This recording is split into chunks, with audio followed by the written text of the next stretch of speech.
What is going on, football fans? It is week number 5 in the NFL, and you are on the Knucklehead Podcast Network, and we are doing our weekly pick'em show. So we're going to go down the games that you can expect to see this weekend, and we're going to give our picks. Blaine and I are getting killed this year. We are definitely not at the top of the standings. Shane, Mr. Hirsch, as well as Luis are all killing us. So we got and Coach Taylor. So we gotta try and pick it up this week, or else we're gonna be at the back of the pack. Um, so moving forward, let's get started here. Let's just jump right into it, and let's jump right into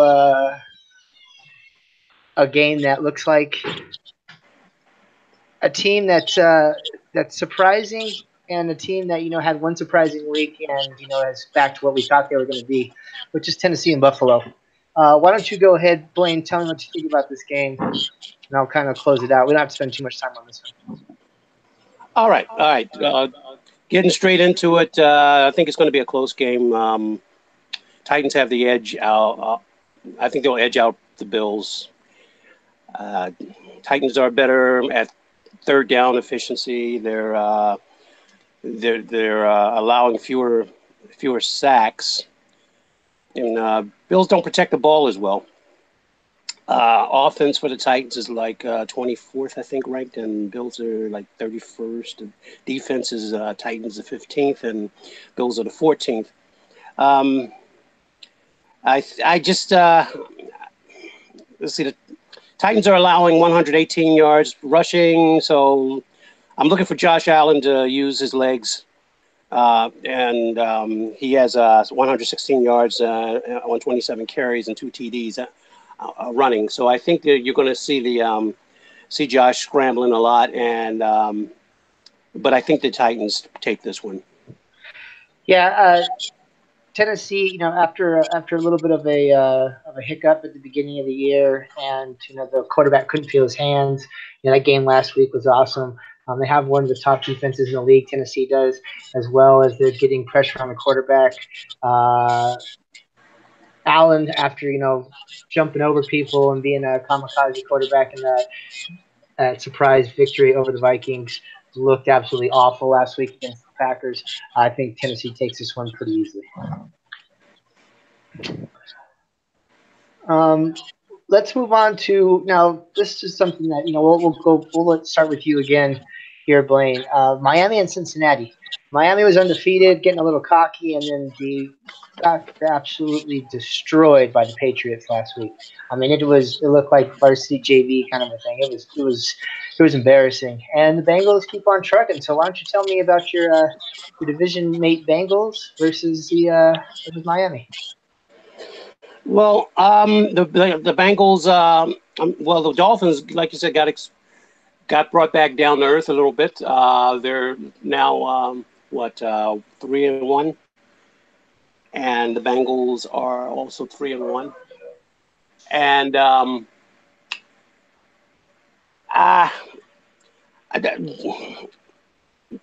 Dalton is playing very well. But he doesn't thrive well under pressure. If the Dolphins can put some pressure on him, he's under pressure. He's thrown 4 interceptions, and he's tied with Derek Carr for the most under pressure in the NFL. I think he has a total of 6 interceptions. And I think that I'm looking at the Bengals to pull this one out at home. As a matter of fact, it may not even be close. I got Perfect returning from suspension, PED suspension after 4 games. Mixon will be back from an injured knee. Although they lost John Ross to a groin injury, he's out. Mark Walton is also out at running back, and Giovanni Bernard is out. So unless they have promoted somebody they don't want to up on the depth chart that I haven't seen, they've only got one running back, that being the Bengals. Walton still hasn't cleared protocol, concussion protocol, as far as I know. Yeah, and I think what you're going to see is Dolphins do have one good defensive player, which is their corner, who's going to be on AJ Green, which I think one of the big surprises this year has been Boyd, who's leading the Bengals in targets, catches, yards, and touchdowns. Him as that number 2 receiver should get a lot of work.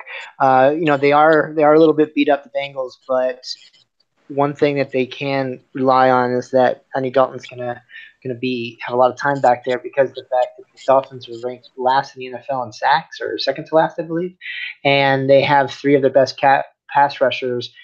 Branch, we all know about the Hughes play where he tried to hold up on the quarterback. He's out for the year, and Cameron Wake has been ruled out for Sunday. So they don't have anyone to put pressure on, and even when they did, they weren't getting pressure on the quarterback. So I think you're going to see Andy Dalton standing back there and just throwing the ball at will. So I'm going with the Bengals as well. I'll start this. Well, actually, we'll let you start one more, and then I'll start the next one. This is your Baltimore Ravens going against the upstart Cleveland Browns, who the defense looked pretty good but got exposed last week. What do you think, and what do you see going into this game? The Cleveland Browns at home, Ravens on their second road trip in a row out of 3. The Ravens should win this game, but the thing that concerns me about the Ravens is that they just came off this high emotional game against Pittsburgh, their arch rival, and handled their business pretty soundly. But the Ravens have a tendency not to handle success very well and get complacent after a game like that. And I'm afraid they're going to go into Cleveland and lay an egg or have a slow start. And I don't think they can afford to do that with Baker Mayfield, even though Baker Mayfield is, if the Ravens play their game, Baker Mayfield is going to be harassed. He's going to be pressured into some situations where he's going to make mistakes. Ravens thrive off of rookie quarterbacks. And Baker Mayfield has one entire game under his belt, a game and a half under his belt. I think they have enough to study him, to be prepared for him, but I don't think they want to get into a close match with Cleveland, where they've gotten off to another slow start and let Cleveland have a close game with them at the end. That being said, we have Jimmy Smith coming back at corner. We have, I think, Willie Henry coming back. Is your rookie tight end playing his first game on Sunday? And Hayden Hurst probably in limited capacity. I think they're going to ease him in. He's a first-round pick. With all of that said, I'm still going with the Ravens because the Ravens should win this game pretty easily, pretty handily. Not going to say easily, because Cleveland always plays the division rivals tough. Even when they were sucking up the place the last couple of years, they always play tough. So, but I do think that the Ravens handle the business there. I think this is a different Ravens team. I think Flacco's focused. I think he's got better weapons. And that defense is playing more like a Rex Ryan defense, but with discipline. And they're closing games out now rather than giving up things in the fourth quarter, giving up the lead in the fourth quarter. You have a Ravens defense that shuts down opponents in the second half. Steelers had a total of, I believe, 47 yards in the second half. Last week, you had even in the loss against the Bengals, they shut down the Bengals to only 2 field goals for the second half. So you got a stout defense that's that I think will pull this out, even if the offense is a little bit slow taking off. So I'm going with the Ravens. Yeah, I'm going to go with the Ravens too. I think the only real chance they got that your Ravens defense is looking pretty tough. Tavon Young has given up 10 of 13 targets for 131 yards and 2 touchdowns out of the slot. He'll be facing Jarvis Landry, so that might be the only weak matchup I see. Greg Williams' defense has always had problems with tight end, and you have Hayden Hurst coming back. You have Max with 2 X's. Mark Andrews. You have some people that can play. So I think that you're going to see a methodic game, passing the ball. I think you're going to see a good game out of Flacco. John Brown continues to be a great fit for this defense, for this offense, excuse me. And I think that that trend goes, and Ravens established themselves as one of the better teams in the league over and over again. I think Crabtree is going to show up in this game as well, and the Ravens need to keep Myles Garrett off of Flacco.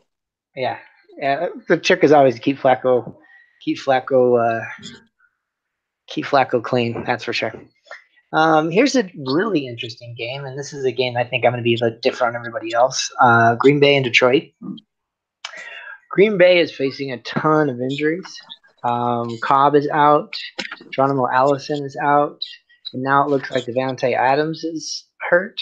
He didn't practice on Friday. So that's their top three receivers.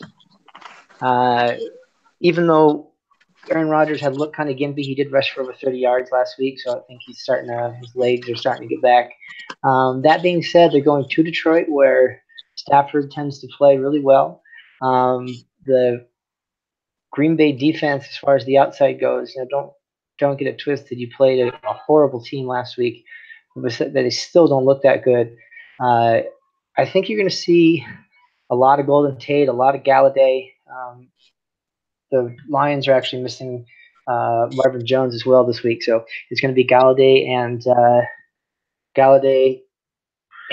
Golden Tate. But I think the big story this week is going to be the running backs. I expect Ty Montgomery to play some slot receiver as well as catch the ball in the backfield. And I'm really looking for Aaron Jones in fantasy this week, and DraftKings and FanDuel. I'm playing a lot of Aaron Jones. I think that he's going to eat up the Lions, as well as I think that Kerryon Johnson is going to give the Packers a big problem as well. So I'm looking forward to that. But at the end of the day, I think that the Packers are just missing too many weapons going on the road. I'm going to pick the Lions to squeak one out over the Packers. And here's where we part ways. I agree. Aaron Jones. I think Aaron Jones is going to attack the Lions on the ground. That'll set up Rodgers' air attack. This game may come down to a special team play or a turnover, I think. I want to point out that even though Stafford plays well, his record versus Packers is 5-10, and 3 of those wins were games where Rodgers didn't play. He has that's the worst record versus any of his NFC opponents, and Rodgers has thrown 7 TDs for 1 interception, and Stafford has thrown 8 TDs for 5 interceptions. So that's why I'm saying I think it's going to come down to a turnover or a special teams play, something that's, just you can come down to that one play that's going to decide. I'm taking the Packers in this one. Okay. Well, I agree. I will say this, that I'm a pound over on this one as well. I think that this game is a sneaky shootout, and I can see this game definitely shooting out.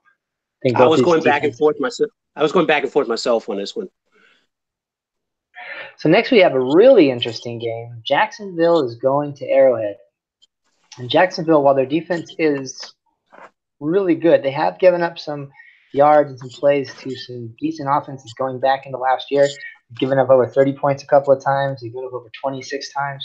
I think that you're going to see a good defensive performance from Jacksonville, but Mahomes just keeps smashing everybody's expectations. He had a little bit of a stumble in the beginning of the game on Monday, but that is a divisional game up in Mile High in September. And he looked great. He really did. And I think you'll see that that even though Jacksonville is going to give him a hard time, some of these guys that they have on the field are going to get open. And, the Chiefs are going to be able to score some points. On the other side, I was amazed at how easily the Denver running backs just ran through Kansas City last week. And I think Kansas City has a lot of problems on defense. They're getting a little bit better. They always get a bump when you play in Arrowhead. It's one of the hardest places to play. But I think that it's just a little bit too much, especially if Sammy Watkins has a hamstring injury. He looks like he's going to play, but he does have a hammy that's bothering him. I also think that you have a group of quality receivers in Jacksonville, and I'm going with the Jags to pull out a thriller. It's going to be a great game, but I think the Jags are actually going to pull this out on the road and bring Mahomes down to earth just a little bit. Yeah, this will be the toughest test for Mahomes and Kansas City's offense, that potent offense. They're going to be facing the Jaguars' number 2 ranked defense. But the Jags will be without Leonard Fournette, again, with a hamstring. TJ Yeldon appears to be a go. And you already mentioned Sammy Watkins for the Chiefs.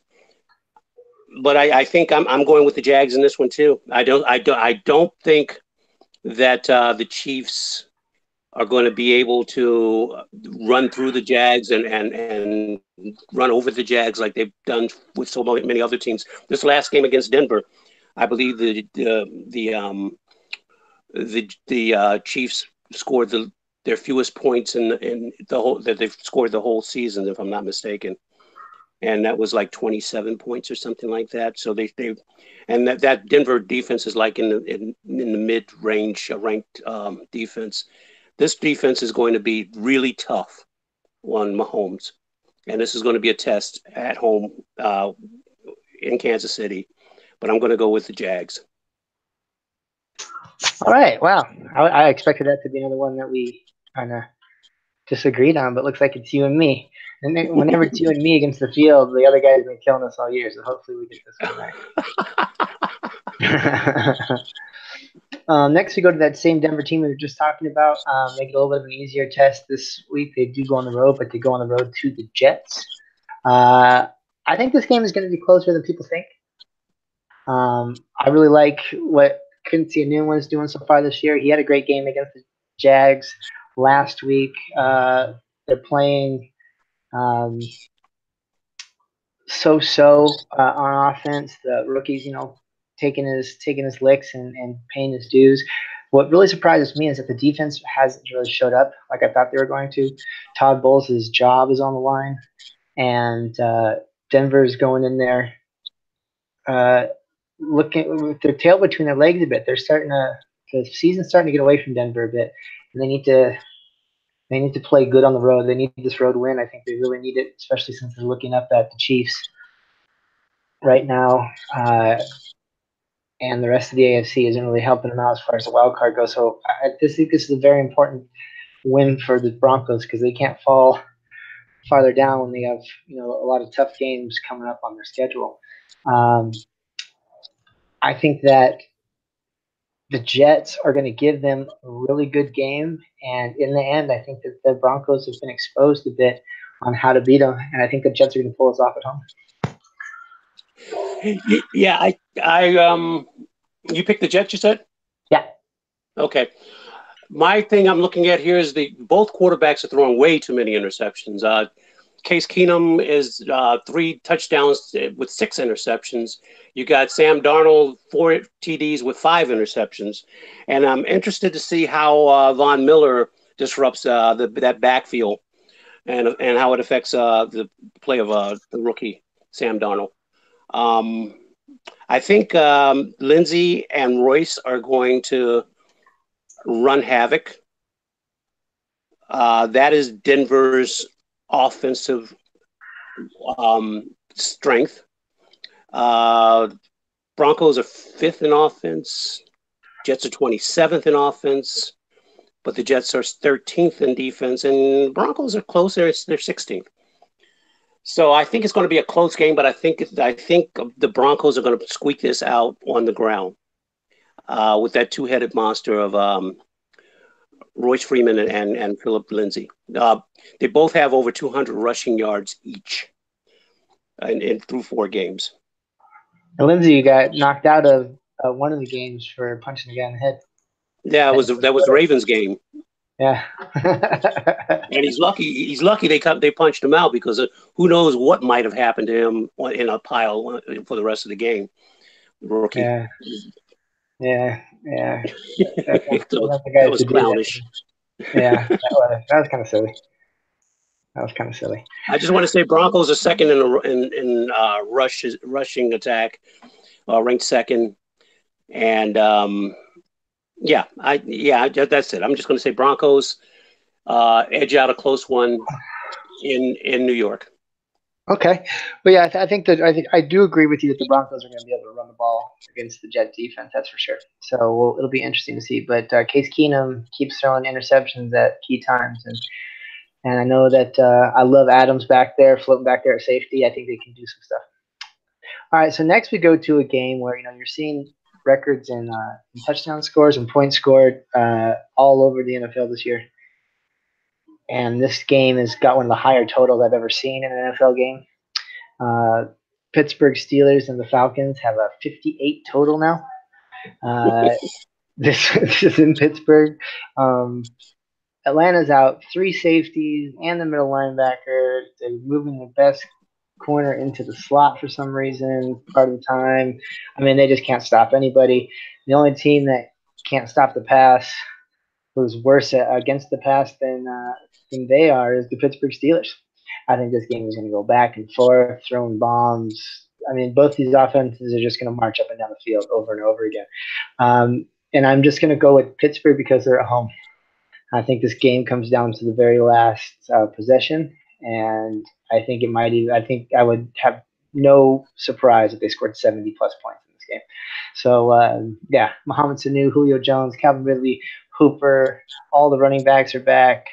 Connor, McDonald, Juju, Brown, Washington. I mean, you could see all of them just absolutely crush. This game is gonna be high flying. It's gonna be high scoring. But I just think that the Steelers are going to get that home field bump from me, and that's the only little thing that sets them apart. Matty Ice outside on the road has a tendency to be a little bit worse than he would be at home. So that's the only reason I'm going with Pittsburgh. I agree. It's going to be a high-scoring game, and you don't be surprised if you hear the chants in the stands going, "No defense, no defense," because that's what you're going to have in that game.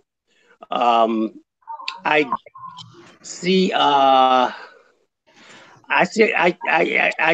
see the Steelers having the edge. They're desperate at home. They're desperate and at home.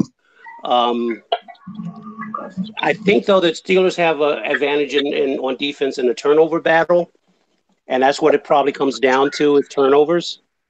Also, on third down, the Falcons allow about 50% on third downs, and the Steelers allow about 36%. So there is the advantage for the Steelers, and also on special teams, the Steelers might have the advantage there. I think the Steelers' defense is slightly better, at least on the front seven. So I'm going with the Steelers in this one as well.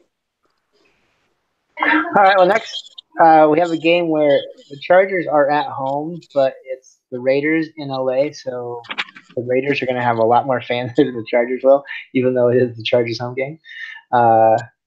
It's going to be like a mini black hole in that little stadium that they're playing in down there. The Raiders have, everyone knows that I'm not a big fan of Gruden. I'm not a fan of the Raiders. He does have the offense playing better. It's starting to come better, but the defense is just porous. This is another one where you have 2 defenses that can't do anything and 2 offenses that are working out. Chargers obviously have had a much better start to the season than the Raiders have. Chargers dropped a couple of games, but those were really good teams, and now they're starting to kind of click in a lot of different ways, especially in the running game, which is one of the many Raiders' weaknesses. I think this game does shoot out a bit, but shooting out against the Browns and Baker Mayfield is different than shooting out against Rivers and the Chargers. I think the Chargers are just going to be a little too much for them. And while the Raiders are going to score some points, I think that they're going to get beat.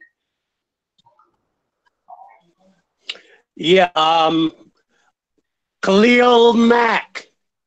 Yeah. Khalil Mack. Yeah. That was the donkey move of the 2000s. He has as many sacks and defensive touchdowns as the Raiders' entire defense this season so far. I wouldn't be surprised if he ends up beating him by the end of the year. He might beat him this week. Okay, so you got Derek Carr. Derek Carr's thrown 7 interceptions, 6 touchdowns and 7 interceptions. Where you have Phillip Rivers has thrown 11 touchdowns and 2 interceptions, and I think that tells his tale right there. Yeah, taking care of the ball. Chargers give up. Well, both teams give up a lot of points. Way too many points. Also, the Raiders have 2 rookies starting at tackle now. They're 2018 draft picks. So first rounder Colton Miller is starting, and Brandon Miller, their 3rd round. Is that right? No, I got the wrong name. But anyway, their 3rd rounder is starting. And their first rounder are starting now on that line. That doesn't sound very like a very confident look for Brandon Carr. Doesn't sound like it's going to spell well for him. I'm going to go with the Chargers in this one at home, beating the Raiders. I think you meant David Carr. Did I say what? Brandon Carr plays on the Raiders. He can play quarterback for that team. Yeah, so thanks for the catch. Yeah, no problem. Next up we have the Giants in Carolina playing in Carolina. And this game comes down to a couple of things for me. The Giants are giving up a ton of yards on the ground to opposing quarterbacks. The Carolina, according to Pro Football Focus, has the #1 run blocking offensive line in the NFL. McCaffrey is an absolute monster. You saw what everyone's done to the Giants going back to last year, and it's just as bad this year of fast running backs torching him on the ground. You saw what Kamara did to him last week. I think that Cam and McCaffrey have a 1-2 punch that is just going to absolutely demolish the Giants. I don't think they'd win. I think they absolutely destroy them. Oh, yeah. Cam also plays well coming out of a bye. And what happened last week? Oh, Panthers were in a bye. I'm sorry, he does not play well coming out of a bye. I misread my note. He does not play well coming out of a bye. He has 3 TDs and 8 interceptions after bye weeks.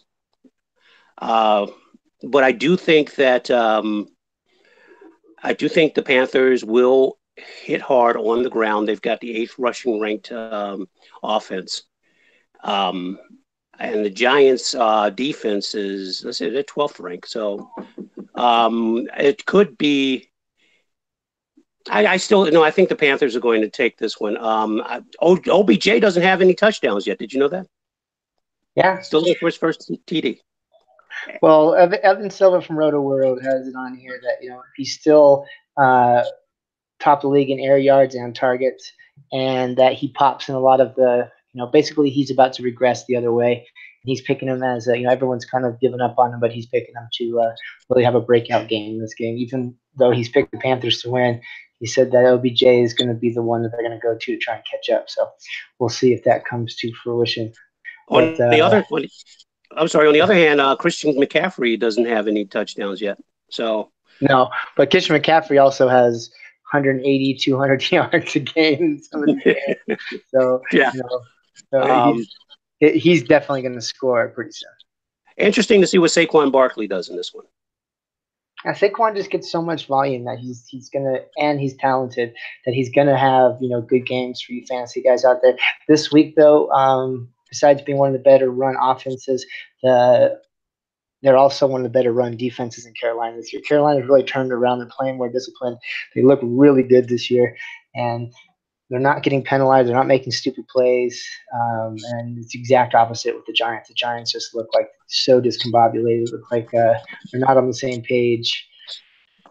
It looks pretty bad. So I think that's why you're going to see just the difference of a well-oiled machine going in there and playing something, waiting at home, getting healthy off the bye, and a team that just can't get it straight. A team that got destroyed by Dallas going there, and I don't think it's going to be pretty.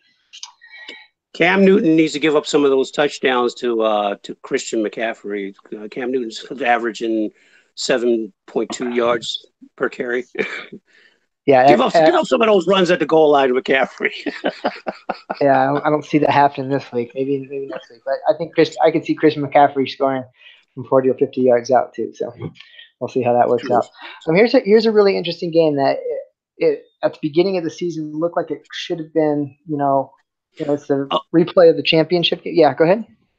Did I give my pick there?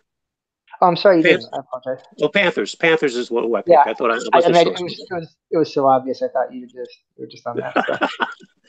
You didn't verbalize it. You didn't give your full on pick there. I'll make it official. There you go. Minnesota and Philadelphia, last year's championship game for the NFC, and two teams that look completely out of sorts. That game against Tennessee, while it was really exciting, it exposed a lot of holes in the Philadelphia defense.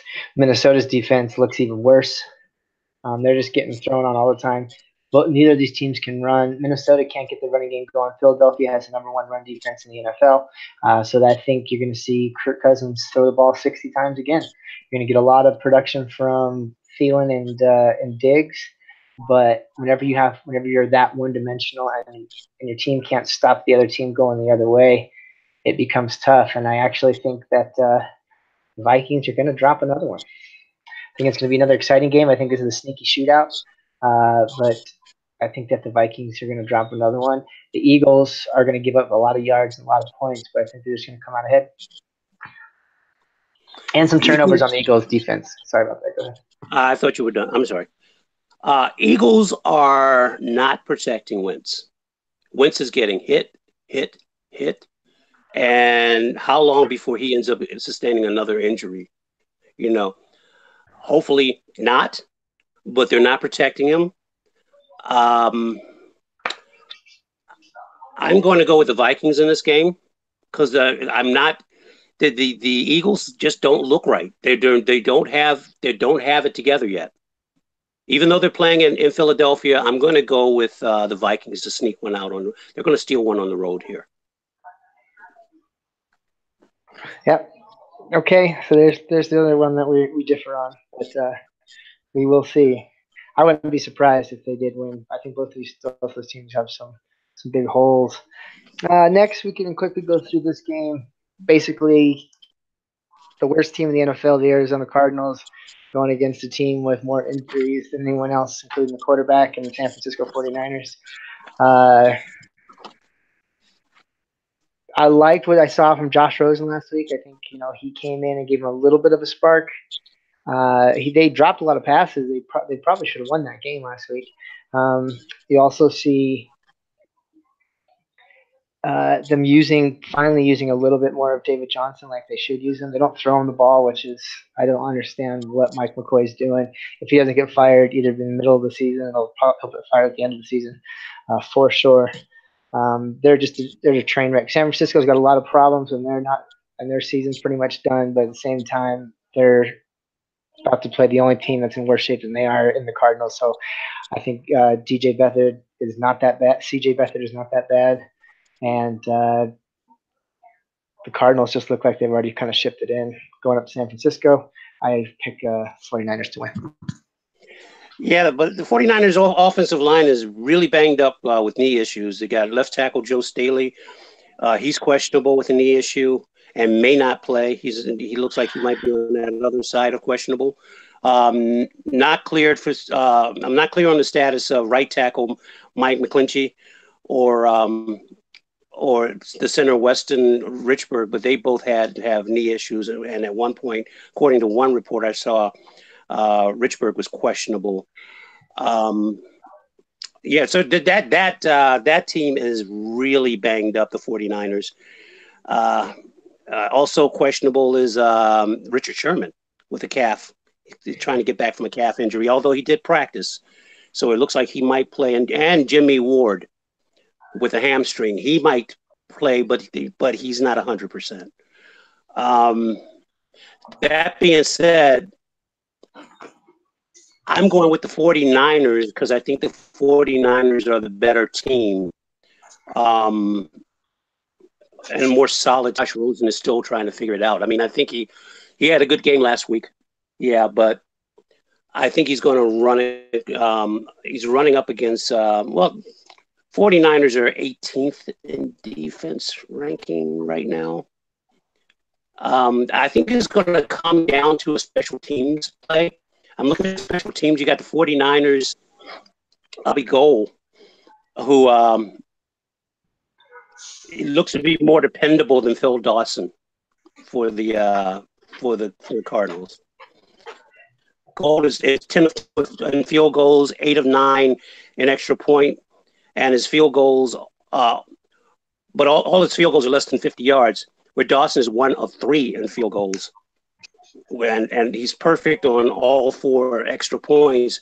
But the field goals he's missed he missed 1 from 40 to 49 yards, and another one 50 plus yards. So if it came down to it, I think it looks like the 49ers get more opportunities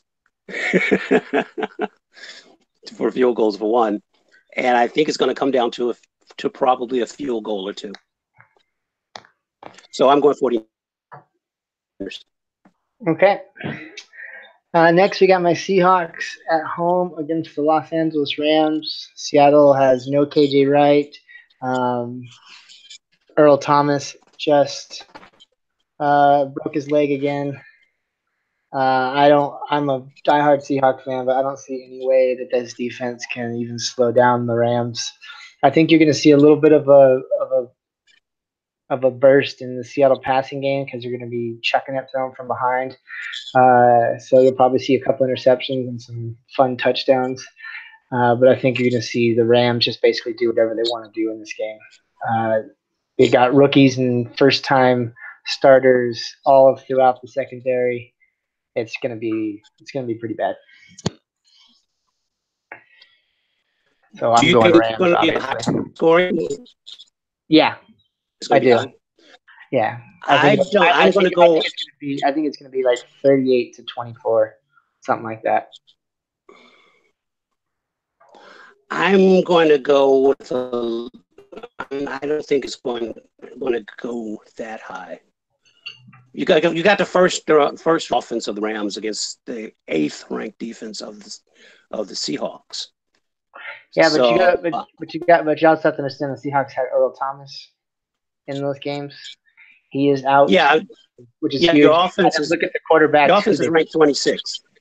Yeah, but look at who the Seahawks played to get that 8 ranked passing defense. They played Case Keenum, Mitchell Trubisky. And, forget last week, Mitchell Trubisky's not a high-throwing quarterback. Dak Prescott had his worst game. And last week they played Josh Rosen. So if you look at who they've played, it kind of skews the number. I don't think they're the 8th best pass defense. Now without Earl, I think that takes him down completely.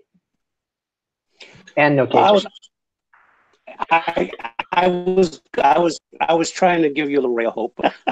No, I'm realistic on the pick'em show. So I'm going Rams. Okay, you talked me into taking the Rams. No, I was going to take the Rams already, but it's going to be tough. It's going to be tough for the Seahawks, even though they're at home. It's going to be tough with any team that's facing the Rams right now, or the Chiefs. The Rams are the NFC powerhouse, and the Chiefs are the AFC powerhouse, as far as I'm concerned right now. I think right now the Rams. 4-0. I guess that argument's already out the window, right? I think the Rams, the way they're playing right now, I'm not talking about by the end of the season. The way they're playing right this minute, the Rams will wipe the floor with the Chiefs. Yeah. So I'm going with the Rams with that as well. All right. So why don't you take this one? Start this one off. Sunday Night Football, Dallas and Houston, Battle of Texas. The Texans are 3-point favorites. What do you got? I'm going to straight up say the Texans. This Cowboy team is just not. I'm just not feeling it with them, and this is one of my gut picks. I don't have a lot of reason for it, but I just don't like what I'm seeing from Dallas. They had a good game last week. Zeke went crazy. but I think the Texans and Deshaun Watson are putting it together. Finally, I think that after a slow start, J.J. Watt is going to be very disruptive to Dak. That Dallas offensive line is still not right, or is not what we're used to seeing. Yeah, I'm gonna. You fill in the blanks here. That's all. This is a gut pick for me. I just feel like the Texans at home are going to make this. Okay. I'm actually going to agree with